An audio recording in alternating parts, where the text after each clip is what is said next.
Manusia adalah makhluk yang paling sempurna. Meskipun masih primitif, akan tetapi ia dilengkapi dengan akan pikiran sehingga manusia dapat memikirkan cara-cara untuk mengatasi kesulitan-kesulitan yang dihadapinya. Demikian juga dengan manusia praaksara. Manusia praaksara merupakan gambaran tentang kehidupan manusia-manusia masa lampau yang belum mengenal tulisan. Ia mampu mengatasi kesulitan dan tantangan alam dengan memanfaatkan benda-benda yang ada di sekitarnya.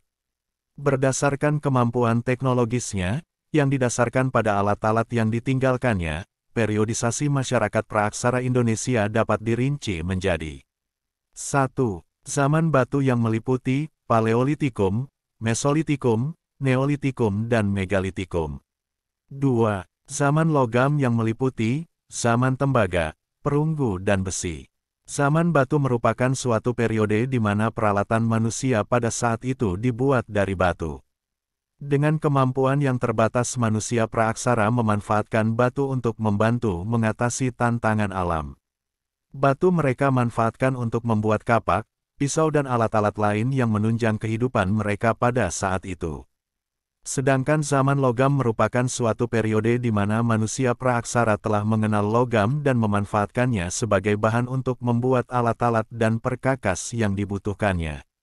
Untuk lebih jelasnya marilah kita membahas masing-masing periode perkembangan manusia praaksara tersebut. Zaman batu, zaman Paleolitikum. Zaman Paleolitikum atau zaman batu tua merupakan zaman di mana peralatan manusia prasejarah dibuat dari batu yang cara pengerjaannya masih sangat kasar. Zaman ini berlangsung pada zaman Pleistosen yang berlangsung kira-kira 600.000 tahun lamanya. Pada saat itu manusia praaksara kehidupannya masih sangat sederhana. Mereka hidup berkelompok dengan anggota kelompok sebanyak 10-15 orang. Manusia praaksara pada zaman Paleolitikum ini mendapatkan bahan makanan dengan cara berburu dan mengumpulkan makanan dengan memungut langsung dari alam food gathering.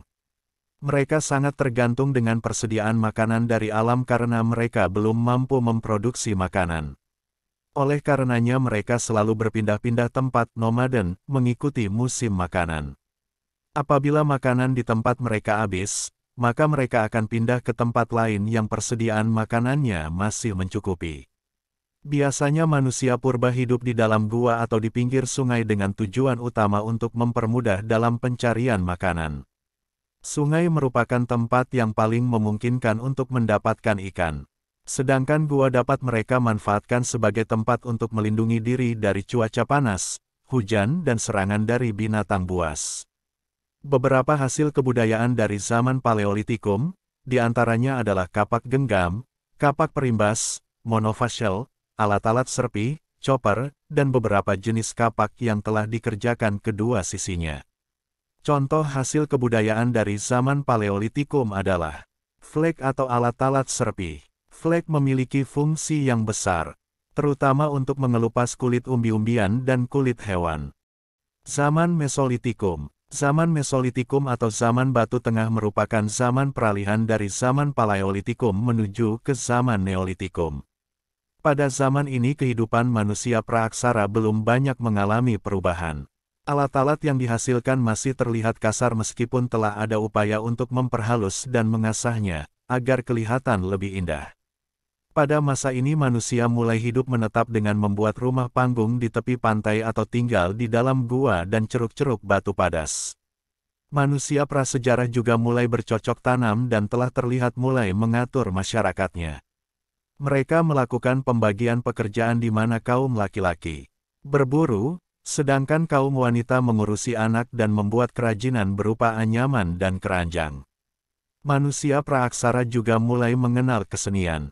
Di dalam sebuah gua di Maros, Sulawesi Selatan, ditemukan tapak tangan berwarna merah dan gambar babi hutan yang oleh para ahli diyakini sebagai bagian dari kebudayaan masyarakat prasejarah. Adapun hasil kebudayaan zaman Mesolitikum berupa abris suroce, kioken modinger, sampah dapur, kebudayaan tulang sampung, sampung bone culture, kebudayaan Bakson Hoabin, kebudayaan Toala, kapak genggam Pebel Sumatera, kapak pendek Hacekot, batu pipisan. Zaman Neolitikum. Zaman Neolitikum atau zaman batu muda merupakan revolusi dalam kehidupan manusia praaksara. Hal ini terkait dengan pemikiran mereka untuk tidak menggantungkan diri dengan alam dan mulai berusaha untuk menghasilkan makanan sendiri, food producing, dengan cara bercocok tanam. Di samping bercocok tanam, manusia praaksara juga mulai beternak sapi dan kuda yang diambil dagingnya untuk dikonsumsi. Manusia praaksara juga telah hidup dengan menetap sedenter. Mereka membangun rumah-rumah dalam kelompok-kelompok yang mendiami suatu wilayah tertentu. Peralatan yang digunakan juga telah diasah dengan halus sehingga kelihatannya lebih indah.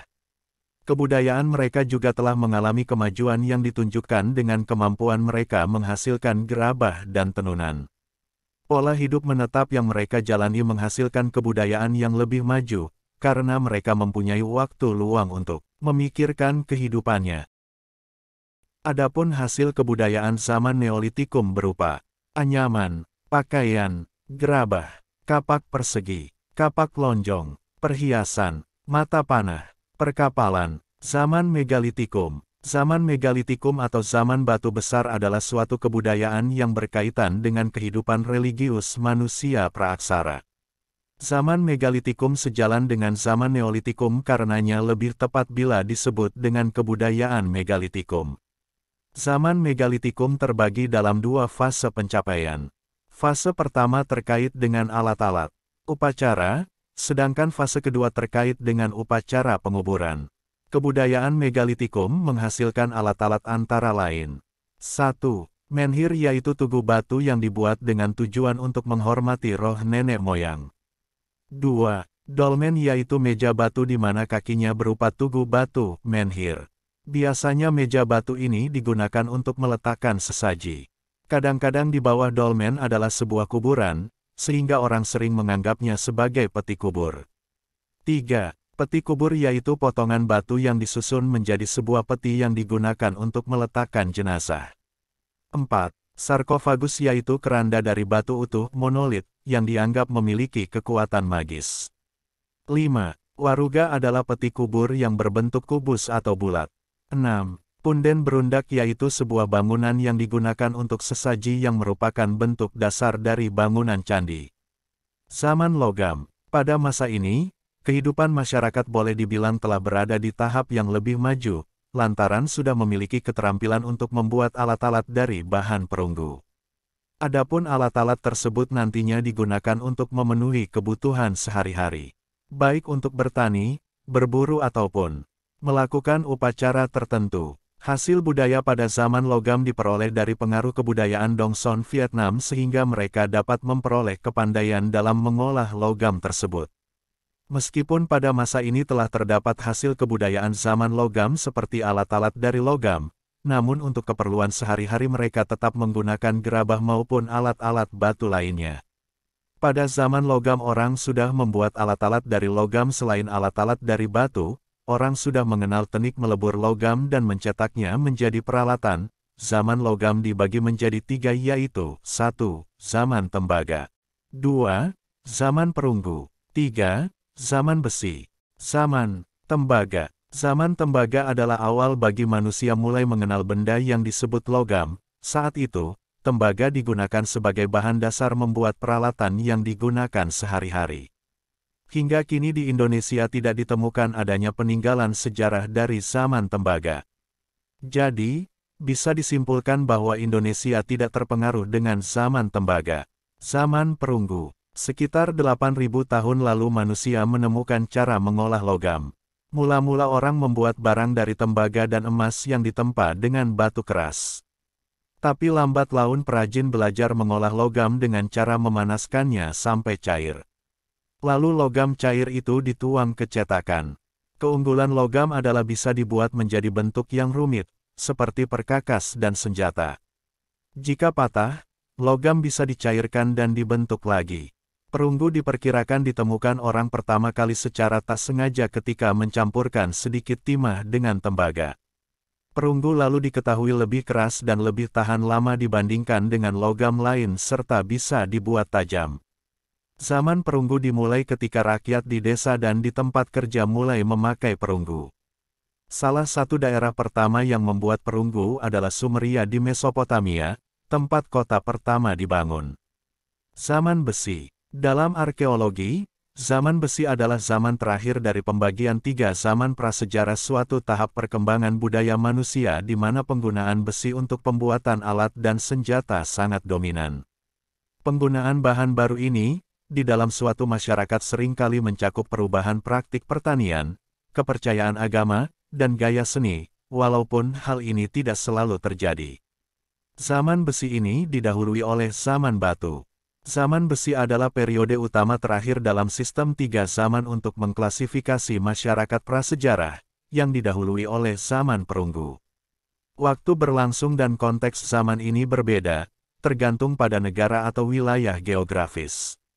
Secara klasik, zaman besi dianggap dimulai pada zaman kegelapan Yunani pada abad ke-12 SM dan Timur Tengah kuno, abad ke-11 SM di India, dan antara abad ke-8 SM Eropa Tengah dan abad ke-6 SM Eropa Utara di Eropa.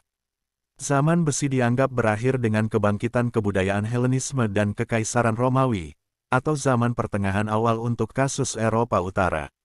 Zaman besi berhubungan dengan suatu tahap di mana produksi besi adalah salah satu bentuk paling rumit dari kerajinan logam. Kekerasan besi, titik lebur yang tinggi, dan sumber biji besi yang melimpah, membuat besi lebih dipilih dan murah daripada perunggu, yang memengaruhi dipilihnya besi sebagai logam yang paling umum digunakan. Karena kerajinan besi diperkenalkan secara langsung ke benua Amerika dan Australasia oleh kolonisasi Eropa, daerah-daerah tersebut tidak pernah mengalami zaman besi.